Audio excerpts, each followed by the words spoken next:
իրականում մեր նիստի մեծ մասը փակ էր, բայց կարելի է ու այսինքն այս խորհրդարանի վերջին բյուջետային է, բայց հետագայում օրինակ ԱԱՑ պետի, արտաքին հետախուզության պետի զեկույցները կարելի էր բաց նիստով ներկայացնել, հատկապես ԱԱՑ պետի հետ կապված ոչինչ չասել, գրեթե ոչինչ չասել։ Հիմա հարցս, որը քննարկվել է նաև հանձնաժողովում, տարբեր ԱԱՑ պետին հատկապես ուղղված հարցումներից, տարբեր գերատեսչություններ գրավոր հարցումներից հետո։ Ի սկզբանե, երբ որ 44-օրյա քննիչ հանձնաժողովը ձևավորվեց, մենք մեր դիրքորոշումն արտահայտեցինք, կասկածի տակ դրեցինք օբյեկտիվությունը, հասարակական վստահելիությունը եւ այլն։ Անցավ 3 տարի, հիմա հասկանում ենք, որ չկա ինչ որ անորոշ բան է, բայց գաղտնի բաժնում դրված է մի թղթածրար, որտեղ կան խայտառակ արձանագրումներ, որ 18 թվականին բարձրագույն զինվորական պաշտոնի նշանակում է կատարել Նիկոլ Փաշինյանը խիստ կասկածելի հիմքով։ Կա արձանագրում, որ բարձրագույն զինվորական պաշտոնի եղել է մարդ, որը չի բացառում, որ այլ երկրի ազդեցության գործակալ է։ Կա արձանագրում, որ տասնյակ միլիոնավոր դոլարների ռազմական գնում է կատարվել, հակառակ ձեր զգուշացումների Նիկոլ Փաշինյանի, բայց որևէ արդյունք չունի։ Կա արձանագրում, որ տասնյակ միլիոնավոր դոլարների հոբ համակարգ գնվել, որը անարդյունավետ է եղել, միակ դեպքն է, որ գլխավոր դատախազություն այդ ժամանակ գրություն եք ուղարկել, չկա հետևանք։ Ուզում հասկանամ, անկախ են բանից, այդ քննիչ հանձնաժողովի զեկույցը մտել է ուժի մեջ, չի մտել, բայց այդ ամեն ինչը գրած է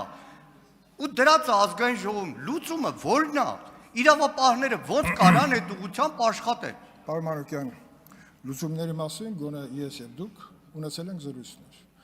Լուծումը դա օրենքով նախատեսված ընթացակարգերն են։ Հիմա ժամկետի հետ կապված խնդիրը ինքներդ էլ իմ համար էլ շատ վիճահարույց է, որովհետեւ եթե ունենք նպատակ զեկույց ունենալու, մենք զեկույց ունենք։ Եվ այդ գաղափարից ելնելով քննիչ հանձնաժողովի որպես նախագահ զեկույց ուղարկել եմ ազգային ժողովի նախագահին, որից հետո ենթադրում եմ, որ այդ զեկույցը պետքա դրվի լիագումար նիստերի քննարկման։ Ես խնդրում եմ այս մասը ուշադիր եղեք, էլի։ Ես կարծում եմ, որ զեկույցի գոյությունը դուք հիմա նշում եք բաներ, որից ես պատասխան չեմ տալու, որտեղ անձամբ ես եմ գաղտնիության բանը դրել, հույժ գաղտնի, ես չեմ դրել խիստ գաղտնի, որտեղ այնտեղ ով որ կարդացել է, եւ ես կարծում եմ, որ լավ կլիներ, որ բոլորը կարդային, որտեղ այդ աշխատանքը հիմա գտնում առաջի բաժնում, բայց պարոն Մանուկյան, որպեսզի ձեր նշած կառույցներին դուք նամակը գրեք եւ ստանաք պատասխան, մենք հիմա կազմակերպել ենք ազգային ժողովի աշխատակազմի հետ, պարոն Առաքելյանի հետ, պայմանավորել ենք, որ այն ամբողջ 16000 էջից բաղկացած նյութերը պետքա տեղափոխվի առաջի բաժին, որից հետո պետքա որոշում կայացվի այդ նյութերին հասանելիություն տալ պետական այն կառույցներին, որտեղ իրենք այդ ուսումնասիրելու եւ որոշումներ կայացնելու հնարավորություն կունենան առաջի հերթին գլխավոր դատախազություն, ազգային անվտանգության ծառայություն, պաշտպանության նախարարություն, որտեղ այդ ամբողջը մեկ տեղված է այս շենքում։ Ուրիշ տեղ չկա, որ այդ ամբողջը դրված լինի։ Այդ արխիվը շատ կարևոր է, որպեսզի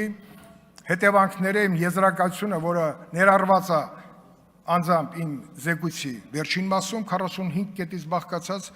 դրանք շատ կարևոր են, որպեսզի մենք դասեր քաղենք, թե ինչ է եղել։ Իսկ ինչ վերաբերվում է դուք ասացիք կադրային քաղաքականության, Արշակ Կարապետյանին կարծեմ վերջերս նորից հետախուզում են տվել։ Շատ լավ։ Իսկ ինչ վերաբերում է հոպի հետ կապված, պարոն Մանուկյան, հոպի այդ մասը ասականների, երբ որ տեսանք մեծ ծավալի, հա, ինչ որ ասեմ բաց թողումներ, անմիջապես քննիչ հանձնաժողովը որոշեց, որպեսզի այդ նյութերը ուղարկի գլխավոր դատախազություն։ Թե ինչ ընթացք ունեցավ, կարելի է նաև հետաքրքրվել հասկանալու համար, որովհետև սպառազինության ձեռքբերումը գիտենք շատ վիճահարույց է եղել տարիներ շարունակ եւ Դավիթ Գալստյանի մասին բոլորս էլ հայտնի է, լսել ենք, հետևում ենք, ուսումնասիրում ենք եւ կարծում եմ, որ բոլոր տված վնասը մեր անվտանգային համակարգին ով որ տվել է վնաս, պետքա պատժվի օր առաջ։ Ունեք արձագանք, համեցեք։ Պարոն Քոչարյան, Արշակ Կարապետյանի ամենագությանը չեմ ուզում Ես անդրադառնալ, էլ չեմ ուզում։ բայց նայեք, Արշակ Կարապետյանին ամենաբարձր պաշտոնների Բաբկեն Թունյանի հարևան Պողոսը չէր նշանակել։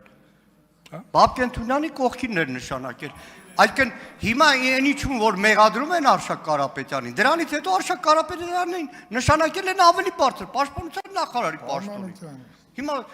դեռ ավելին, այդ ժամանակի գլխավոր շտաբի պետ վերանշանակել են այն մարդուն, որի մասին զեկուցում բավականին բաներ կա, հիմա չեմ ուզում դրանց անդրադառնալ, որ գերատեսչություն ասում եմ, եւ բայր, այսպիսի արձանագրումներ կա, ասում է զեկույցը չենք ստացել։ Հիմա հասանելիությունը մեկ բան է, իսկ պարտադիր ուղարկելը մեկ բան։ Տիկին Սարգսյան, Քոչարյան Անդրանիկին չլսեք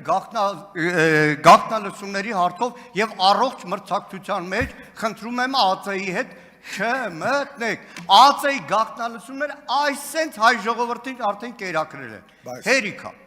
Խնդրում եմ դուք մնացած կարևոր գործերով զբաղվեք։ Ես մի հատ արձագանքեմ, եթե թույլ տաք։ Գաղտնալսումների մասին օրենք կան թվում, դուք ասում եք օրենք խախտենք։ Չեղա, պարոն Մանուկյան, դուք միշտ օրինապաշտ մարդ եք եղել, խեք դες բաներ անում, չի կարելի այդպես։ Պարբերաբար։ Տիկին Սարգսյան, շարժում ենք օրենքով եւ ֆինանսների նախարարին ես կխնդրեմ, որպեսզի աջակցի այս խնդրի լուծմանը։ Պարոն Օսյան, սա շատ կարեւոր խնդիր է։ Մեր աչքը ջուր լցվեց, դուք տեսնենք սա։ Շատ լավ։ Պարոն Մանուկյան, դուք շատ լավ գիտեք, որ պաշտպանական գերատեսչության ձևավորման փուլում մենք կադրերի խիստ պակասի պայմաններում ով ասես եղել է այնտեղ, հետագա ֆիլտրացման process-ը, զտման, մաքրման, ուսումնասիրման, դա շարունակական է եւ մինչեւ հիմա էլ։ Եվ կհասնենք մի օր այն վիճակին, որ ուսադիր կրող մարդը չի կարա երբևիցե հանդիսանա մեկ այլ պետության ցանկալի մարդ։